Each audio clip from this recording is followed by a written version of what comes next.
رضي الله عنهم ورضوا عنه وأعد لهم جنات تجري تحتها الأنهار خالدين فيها أبدا ذلك الفوز العظيم.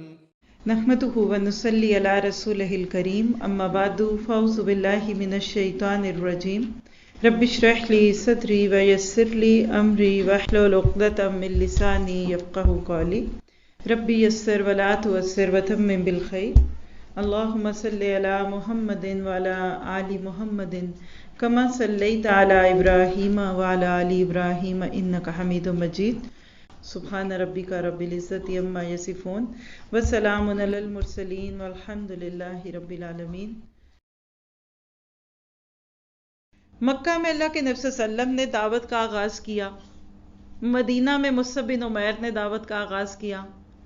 نبی صلی اللہ علیہ وسلم کے تو مدینہ پہنچنے سے پہلے ہی مدینہ والوں کے گھروں اور دلوں میں اسلام پہنچ چکا تھا. لوگ تو رستے میں کھڑے تھے کہ طلع بدر علینا. یہ کس کی کوششیں تھیں؟ یہ آپ کے صحابہ کی کوششیں تھیں. تو آپ کو صحابہ کی شان سنتے وقت ان کے بارے میں دل کی گہرائی سے کہنا چاہیے کہ رضی اللہ عنہم ورضوا عنہ. اللہ ان سے راضی ہو گیا، ہم اللہ کے اس فیصلے پہ راضی ہیں.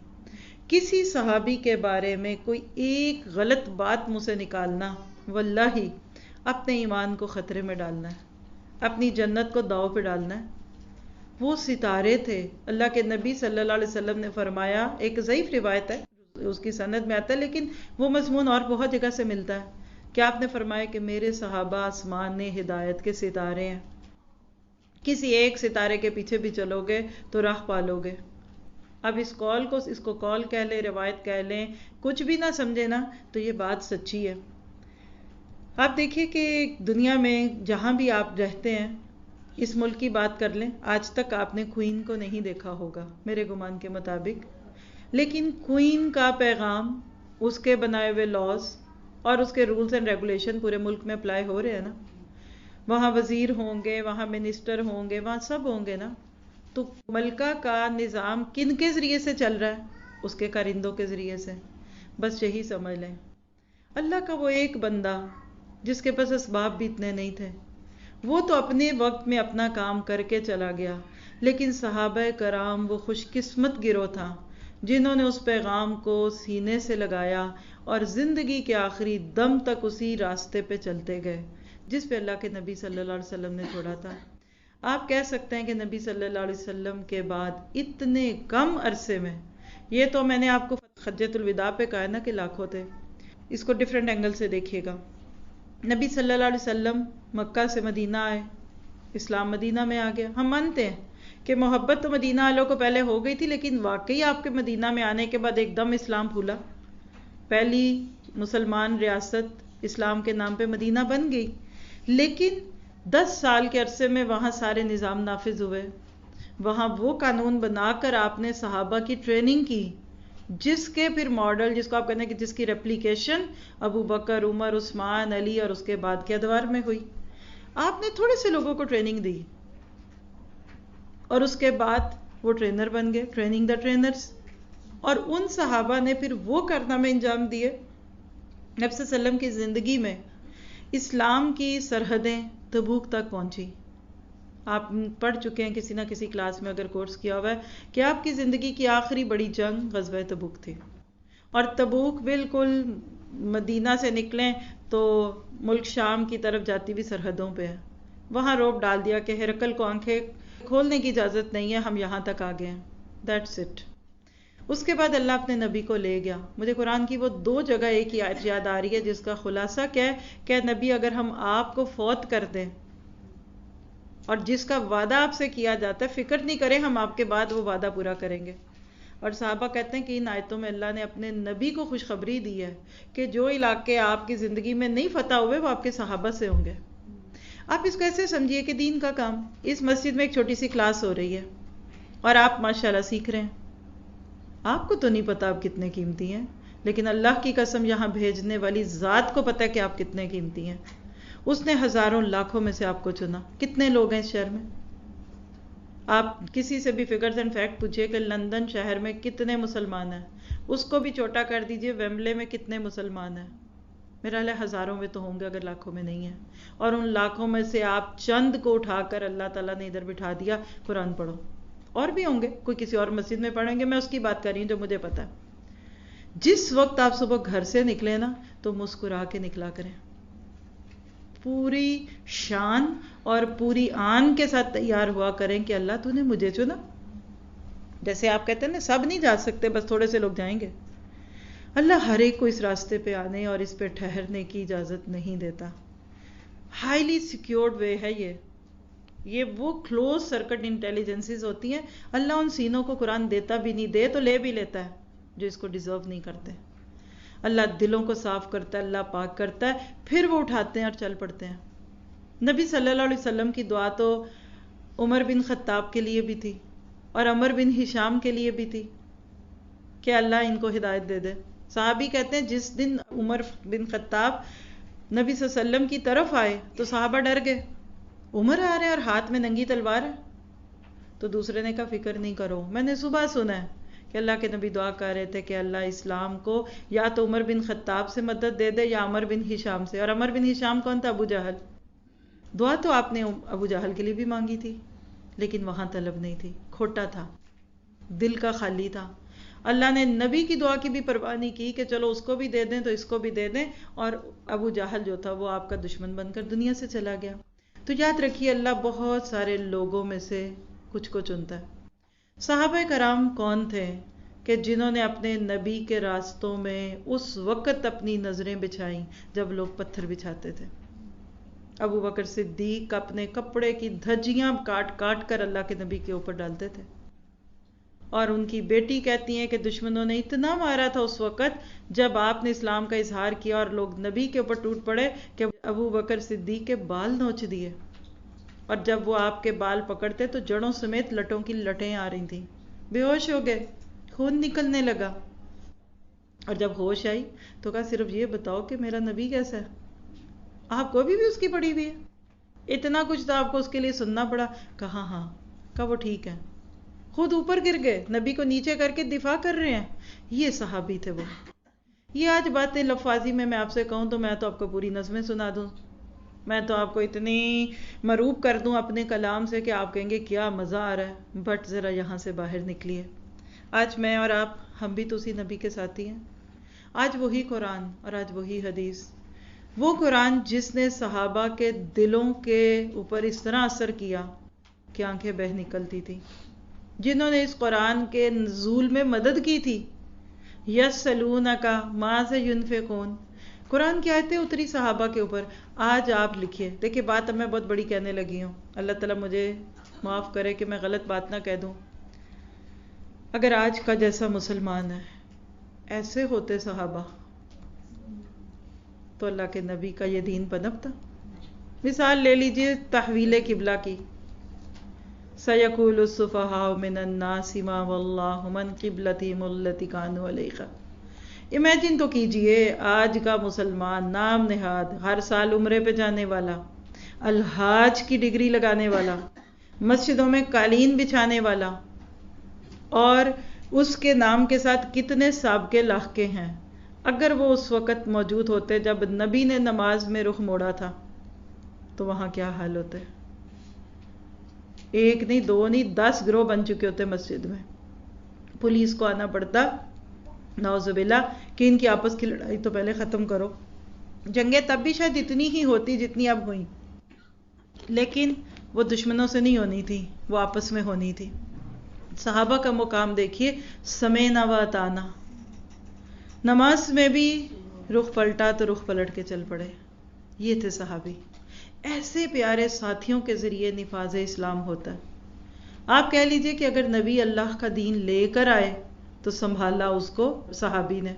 شوہر گھر میں کھانا لے آئیں، گروسری لے آئیں، دودھ سالن لے آئیں، جو بھی ہے، بیوی سنبھالے نا تو اس گھر کا کیا حال ہوگا۔ بیویاں تو ایسے سینت سینت کے ایک ایک قطرہ دودھ کا سنبھالتی ہیں کہ میرے شوہر کی کمائی ضائع نہ ہو۔ صحابہ کا مقام نبی کے اس دین کے تحفظ والا تھا۔ یہ وہ صحابی تھے کہ جنہوں نے پھر ادھر نہیں دیکھا، پھر ادھر نہیں دیکھا۔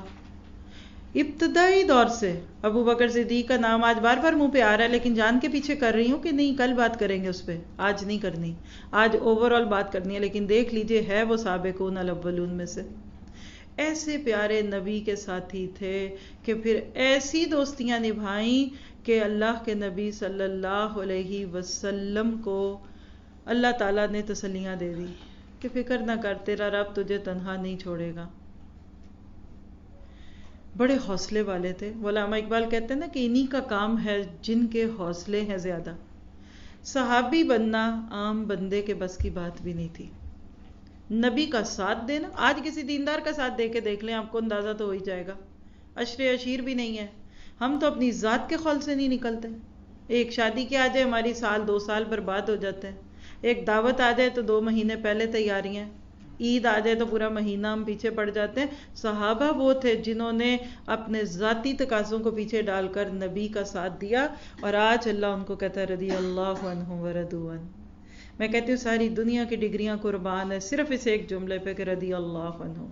یہ وہ خواہش ہے آپ کہتے ہیں جو جنت میں جانے کے بعد پوری ہوگی عام مومن کی. حدیث آپ بہت دفعہ سن چکے ہیں کہ جب جنتی جنت میں چلے جائیں گے پھر ایک دن اللہ تعالیٰ ان کو بلائے گا اور کہے گا مانگو کیا مانگتے ہو. وہ سب پیچھے بات چلے گی لبیک اللہم لبیک، سب کچھ کر کر آ کے اللہ تعالیٰ کہیں گے کچھ مانگو، آج میں تمہیں کچھ دینا چاہتا ہوں. تو وہ کہیں گے اللہ تعالیٰ اب کیا مانگنا ہے، اور وما لنا، ہم کیا مانگے، اب تو نے تو ہمیں سب کچھ دے دیا. تو وہ کہیں گے اللہ تعالیٰ کہیں گے نہیں کچھ مانگو، کچھ دینا چاہتا ہوں، اور آج جو چیز تمہیں دوں گا وہ میں نے آج تک تمہیں نہیں دی، اور وہ کیا ہے کہ آج میں تم سے راضی ہو گیا اور آج کے بعد میں کبھی تم سے ناراض نہیں ہوں گا. وَرِضْوَانٌ مِّنَ اللَّهِ اکبر.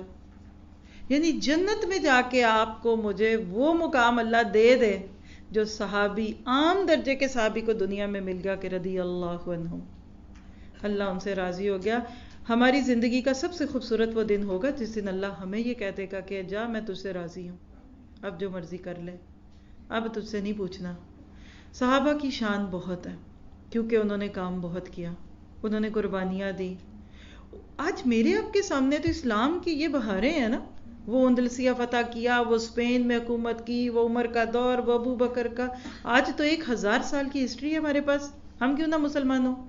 صحابہ نے تو اللہ کے نبی کا تب ساتھ دیا جب یہ تک نہیں پتا تھا کہ یہ شمع کتنے دن چلتی ہے اور کب گل ہو جاتی ہے. نیا پودا تھا اسلام کا. آج دیکھیے دین کے کام کے ساتھ دینے والے 2 طرح کے ہوتے ہیں. ایک ہے جو ناموں کو دیکھ کے آتے ہیں، برانڈڈ ہیں، بہت پرانا نام ہے، بہت مشہور ہیں، میڈیا پہ آتے ہیں، اچھے ہی ہوں گے، چلتے ہیں. اور ایک وہ ہوتے ہیں کہتے ہیں نہیں ان کی بات دل پہ لگتی ہے، جو بھی ہیں ہمیں فائدہ ہوتا ہے ہم جا رہے ہیں. جو لوگ حق شناس ہوتے ہیں نا وہ ناموں کو دیکھ کر نہیں آتے، وہ حق کو دیکھ کر آتے ہیں. صحابہ کرام حق کو لے کر آئے تھے. اور یاد رکھیے اللہ نے جس سے کام لینا ہوتا ہے لے لیتا ہے. میں نے جتنا بھی اس بارے میں پڑھا ہے، آپ کا احسان ہے مجھ پہ کہ آپ نے اس ٹاپک کا مجھے موقع دیا، تو ظاہر ہے مجھے خود بھی پڑھنا پڑتا ہے اور خوشی سے پڑھا. یہ پچھلے 2 ہفتے مجھے ایسے لگ رہا تھا میں اپنے ارد گرد میں نہیں ہوں، میری ایک نئی دنیا تھی، اور میرا دل کرتا تھا کہ کاش وہ دور آنکھوں سے دیکھا جائے کہ جن گلیوں میں یہ صحابی تھے اور ان کے جملے اور ان کے قول اور ان کا کفر کی آنکھوں میں آنکھیں ڈالنا اور ان کا اپنے مقصد کے یقین پہ جم جانا، اور تڑپ تھی اندر، ایک ہوک اٹھتی تھی کہ اللہ آج ہم مسلمانوں کو ایسا کر دے.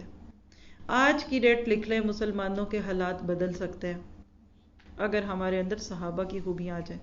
ہم کہتے ہیں ٹھیک ہے ہم نبی والی خوبیاں نہیں لا سکتے، مان لیتے ہیں چند سیکنڈ کے لیے، وہ تو جی نبی تھے. لوگ اکثر کہتے ہیں نا ارے جی ان کا کیا مقام، وہ تو اللہ کے رسول تھے.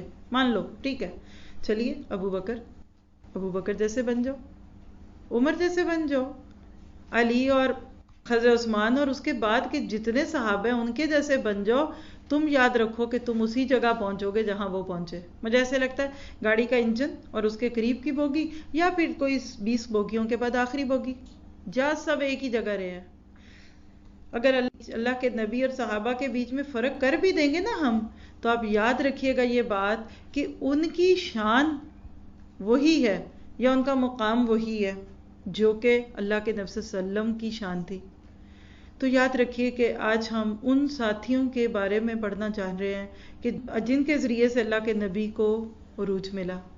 صحابہ کرام کے بارے میں پڑھنا بڑی سعادت کی بات ہے.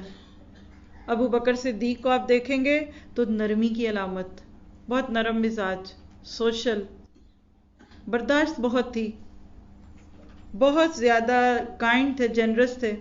عمر کو دیکھیے تو استقامت کی حد ہے، فرم تھے۔ عثمان رضی اللہ عنہ کو دیکھے تو حیاداری میں ان کا نام عورتوں سے بھی اوپر جاتا تھا، اور حضرت علی رضی اللہ عنہ کو دیکھیے تو بہادری میں آگے تھے۔ اور اگر آپ ان سب کو جمع کر دیں تو آپ کہہ سکتے ہیں کہ اس زمین پر بہترین نمونے یہ وہ لوگ ہیں کہ جن کو دیکھ کر پہاڑ بھی رستہ چھوڑ دیتے تھے، جانے دو۔ یہ صحابہ کی زندگیاں تھیں کہ جنہوں نے وہ کام کر کے دکھایا جس کے بارے میں لوگوں نے خواب دیکھے تھے۔ تو آج مجھے آپ کو، خود کو اور اپنے بچوں کو اور اپنی نسلوں کو ان کے ساتھ جوڑنا ہے۔ ہمارے تو بچوں کو شاید پورے نام بھی نہیں آتے ہوں گے، اور ان کے تو ہیروز ہی کوئی اور بن گئے، وہ تو کسی اور سے متاثر ہے۔ سچ بتائیے کہ ابو بکر اور عمر اور عثمان اور فلاں اگلے صحابہ سے کوئی متاثر دکھتے ہیں؟ محبت ہم کرتے ہیں، عزت بھی کرتے ہیں، رسپیکٹ بھی بہت کرتے ہیں، جیسے کسی کی عزت کریں، ٹرے لگا کے اس کو کھانا بھیج دیں 2 دفعہ، لیکن محبت نہیں ہوتی۔ صحابہ کرام کو اس لیول پہ دنیا میں لا کر دکھانا ہے میں نے، آپ نے، کہ جن کو دیکھ کر ہمارا ان جیسا بننے کو دل کرے۔ ہماری نسلوں کے لیے یہ رول ماڈل ہے۔ آج ہم نے اپنے ارد گرد جو کچھ چیزیں باندھ رکھی ہیں، آپ خود دیکھیے کہ جو ہمارے معاشروں میں آج کل چل رہا سلسلہ، کیا لگتا ہے آپ کو؟ جیسے ایک ماں سے میں بات کر رہی تھی، صبح اٹھتے بچے کے سامنے ٹی وی کھلے، مثال ہے، یا اس کو آپ کارٹون دکھائیں، سونے سے پہلے بھی بچہ اسی میں۔ اب میں نے دیکھا تو میں نے ایک دم پوچھا اسے، میں نے کہا یہ کیا ہے؟ کہتی پھر یہ مجھے کام نہیں کرنے دیتا۔ تو اٹھتے وہ جو الٹی سیدھی تصویریں ہیں، کتے بلیاں ناچتی پھودکتی، تو بچہ بھی دیکھ کے وہی کرے گا۔ میں نے ان سے بات کی، میں نے کہا یہ بتاؤ آپ اس بچے کو کیا بنانا چاہتی ہو؟ آپ کیا چاہتی ہو آپ کا بچہ بڑا ہو کے کیسا بنے؟ آپ کا دل کرے گا کہ یہ ابو بکر جیسا بنے؟ کہتی جی۔ تو عمر کا، عثمان کا، تو میں نے کہا یہ سب کچھ دیکھ کے یہ بنے گا؟ مطلب وہ وقت کی بات تھی نا، تو بالکل چبھتی بھی لگ رہی تھی مجھے خود بھی، کہ جو آپ اپنے بچے کی تربیت کر رہے ہیں اور جو وہ آپ کو کرتا دیکھ رہا ہے، آپ بتائیے کیا یہ بچہ کل ویسا بنے گا؟ ہمارا تو آج بالکل مزاج ہی بدل گیا۔ ہم نے تو حقیقت میں اس چیز کو گول بنایا ہی نہیں، حاصل کرنا تو دور کی بات ہے۔ کوئی کہتا ہے تمہیں وہ ملا نہیں، تو آپ کہیں گے میں مانگ کب رہا ہوں، میرا تو وہ گول ہی نہیں، میں نے تو نہیں جانا تھا ادھر، آپ کم کہہ رہے ہیں، میرا تو کوئی پلان نہیں تھا وہاں جانے کا۔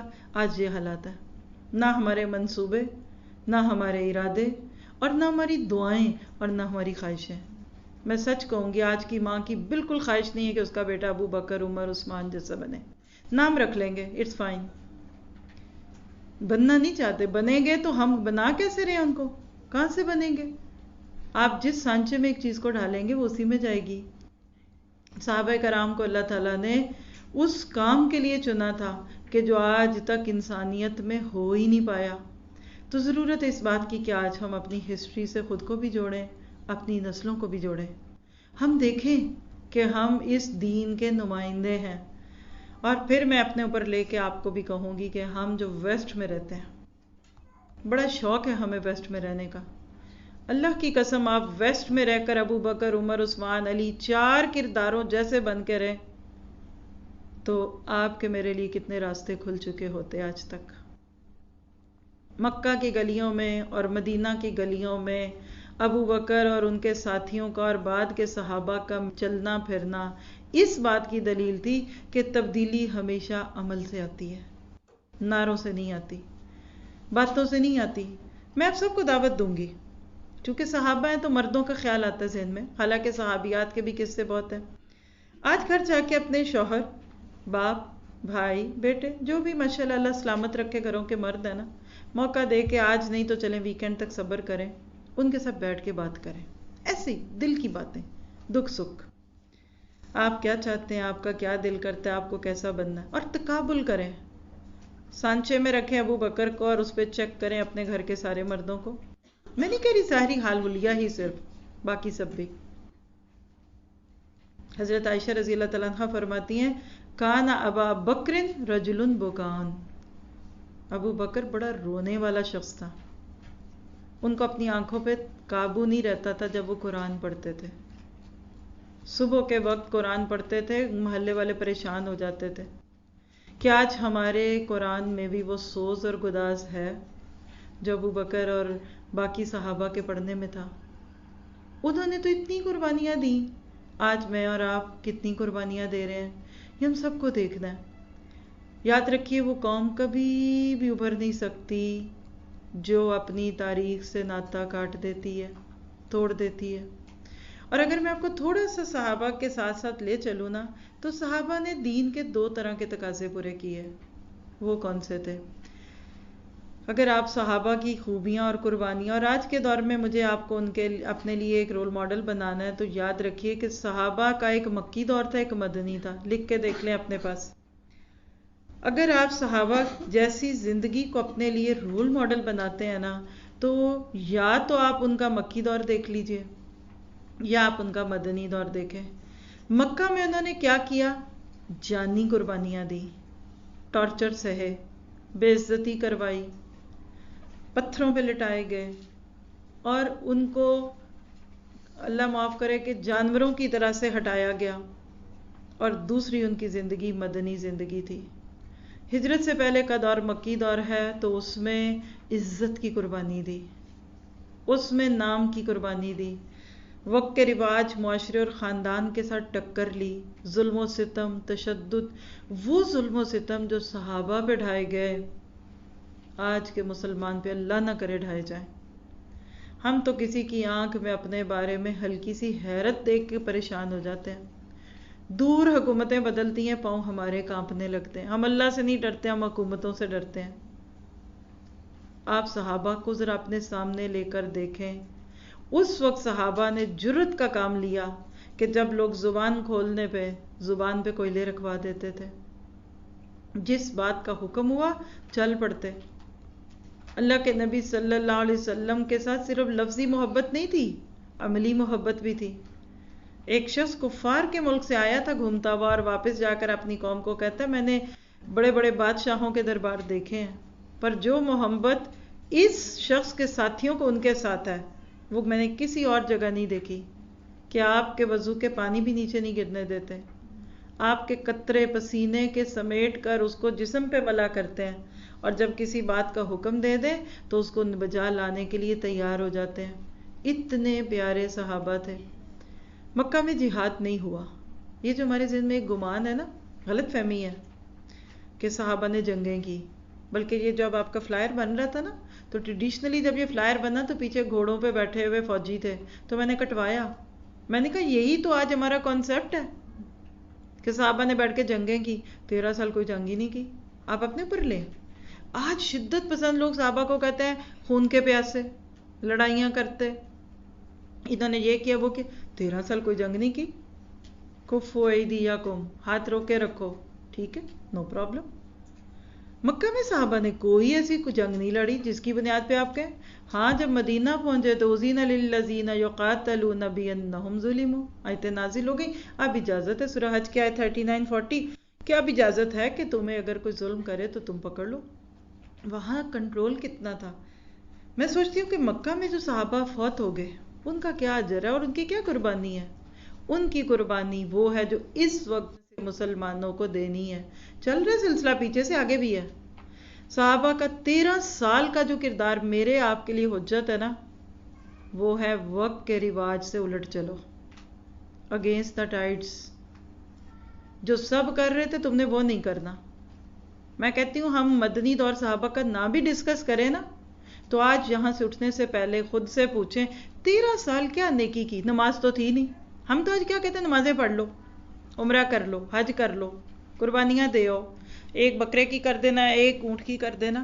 صحابہ نے یہ سب نہیں کیا. تو پھر مکی دور میں آپ نے کیا کیا؟ خاندان، برادری، معاشرہ، اس کے رواج کے الٹ چلے. یہ تھی نیکی. یہ سب سے بڑی نیکی اس وقت کے مسلمان سے اللہ یہ چاہتا ہے. ابھی مت تلواریں اٹھائیں، ہمیں تلواریں اٹھانی بھی نہیں ہے، ہم نے گھوڑوں پہ نہیں بیٹھنا ابھی، لیکن ابھی ہم نے نفس کے گھوڑے کو لگام دینی ہے. صحابہ جیسے بہادر لوگ تھے کہ جنہوں نے بعد میں اتنے بڑے بڑے کارنامے انجام دیے. مدینہ میں جانے کے بعد اور مکہ میں وہ اپنی بات کو دبایا. سیلف کنٹرول ان کی نیکی تھا. امیر کی اطاعت ان کی نیکی تھی، اپنے جذبات کو کنٹرول کرنا ان کی نیکی تھی. ان کی نیکی یہ تھی کہ جہاں نبی نے کہا رک جاؤ تو رک گئے، جہاں کا چل پڑو تو چل پڑے. جہاں لوگ ایک کویسچن مارک بنے کھڑے تھے کیا کریں کیسے کریں، وہاں صحابہ جو تھے وہ اللہ کے نبی کے اشارے کے بغیر ہلتے نہیں تھے. تو آج کے مسلمان سے جو چیز مطلوب ہے وہ کیا ہے؟ ذرا تو اپنے وقت اور حالات سے اوپر اٹھو. دیکھیے میں اپنے اوپر لے کے بات کرتی ہوں ہمیشہ. آج مت اتنی فینٹیسی باتیں کریں، بہت رومانٹیسائز کرنے کی ضرورت نہیں. اپنے آج کل پرسوں اگلے ہفتے کیا کرنا ہے، اسے اگلے مہینے کیا کرنا ہے، اسے اگلے ہفتے کیا کرنا ہے، اس کو لے کے دیکھ لیجئے اور اس کو میچ کیجئے صحابہ کی زندگی سے. آج ہماری تو میں کہتی ہوں کوئی طرح نہیں ملتی، ہماری تو ویو لینتھ نہیں ملتی. آج ایک صحابی آ جائے، امیجینیشن میں لائیے، ناروے، لنڈن، امریکہ، جہاں بھی آپ لے کے جانا چاہیں، ایئرپورٹ سے ایک شخص باہر نکلتا ہے جہاز میں سے، حال حلیے سے دیکھ کر، اس کے گیٹ اپ کو دیکھ کر اور اس کے اصول اور اس کے ضوابط کو دیکھ کر آپ میں سے کتنے لوگ اس کو رول ماڈل سمجھیں گے؟ کتنے لوگ کہیں گے یہ وہ شخص ہے کہ جس کو اللہ نے آسمان سے کہا رضی اللہ عنہ ورضوا عنہ. جن سے اللہ راضی ہے دنیا والے تو ان کا مذاق اڑاتے ہیں. انؤمن کما آمن السفہاء، یہ ملا، یہ مولوی، یہ بیکار لوگ. آج یقین کریں میں بڑے درد کے ساتھ کہوں گی وہ وقت آ گیا ہے. آج ہمارے مسلمانوں کی بے حسی دیکھیے. ایک وقت ایکسٹریمسٹ اس کو کہتے تھے جو جنگ کی بات کرتا ہے، ایکسٹریمسٹ اس کو کہتے تھے جو داڑھی لمبی رکھ لیتا ہے، شلوار ٹخنوں سے اونچی کرتا ہے. سنا ہوا ہے نا آپ نے؟ بڑا پکا میرا بیٹا بڑا ایکسٹریمسٹ ہو گیا جی، یہ ہو گیا وہ گیا. آج ایکسٹریمسٹ اس کو کہتے ہیں جو 5 وقت مسجد میں جا کے نماز پڑھنے کا تقاضا کرتے کہ میں آپ کے گھر میں مہمان بن کے آیا ہوں، مجھے روٹی نہ کھلاؤ، مجھے کھانا نہ کھلاؤ، جو بھی دینا ہے نصیب میں، بٹ میری خوشی اس میں ہے کہ مجھے 5 وقت مسجد میں لے جاؤ. لوگ کہیں گے ملا صاحب ایکسٹریمسٹ، گھر میں نہیں ہوتی، لوگ گھر میں 4 مرد بیٹھ کے نماز پڑھ لیں گے. آج ایکسٹریمزم یہ ہے کہ 5 وقت کی نماز.